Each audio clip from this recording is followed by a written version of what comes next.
पुढची बातमी पाहूयात। पवईत मुलांना ओलीस ठेवल्याप्रकरणी एन्काउंटर झालेल्या रोहित आर्यचं प्रकरण आता उच्च न्यायालयामध्ये पोहोचलंय। वकील नितीन सातपुतेंकडून रोहित आर्यच्या एन्काउंटर प्रकरणी उच्च न्यायालयामध्ये रीट याचिका दाखल करण्यात आली आहे। बनावट एन्काउंटरमध्ये रोहित आर्यची हत्या झाल्याचा आरोप याचिकेमधून करण्यात आलाय।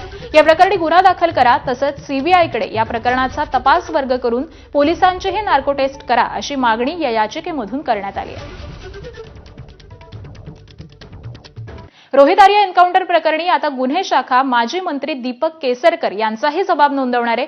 रोहित आर्यनं सरकारवरती फसवणुकीचे आरोप केलेले होते। रोहित आर्यनं मुलांना ओलीस धरलं तेव्हा पोलिसांनी रोहित आर्यची मनधरणी करण्यासाठी दीपक केसरकरांना फोन करून त्यांच्याशी बोलण्याची विनंती केली होती। मात्र आपण मंत्री नसल्यानं संबंधित अधिकाऱ्यांसोबत बोलावं असं सांगत केसरकरांनी रोहित आर्यशी बोलण्यास नकार दिला। मात्र दीपक केसरकर या प्रकरणामध्ये अप्रत्यक्षपणे जोडले गेल्यामुळे त्यांची बाजू समजून घेण्यासाठी पोलीस त्यांचा जबाब नोंदवणार आहेत। पोलीस कारवाईमध्ये मृत्युमुखी पडलेल्या रोहित आर्य प्रकरणात महाराष्ट्र राज्य मानवाधिकार आयोगानं चौकशीचे निर्देश दिलेत। आयोगानं या घटनेचा सखोल तपास करण्यासाठी विशेष तपास पथकाची नियुक्ती केली आहे। या तपासासाठी पोलीस महानिरीक्षक विश्वास पांढरे आणि आयोगाचे निबंधक न्यायाधीश विजय केदार यांना जबाबदारी देण्यात आली आहे।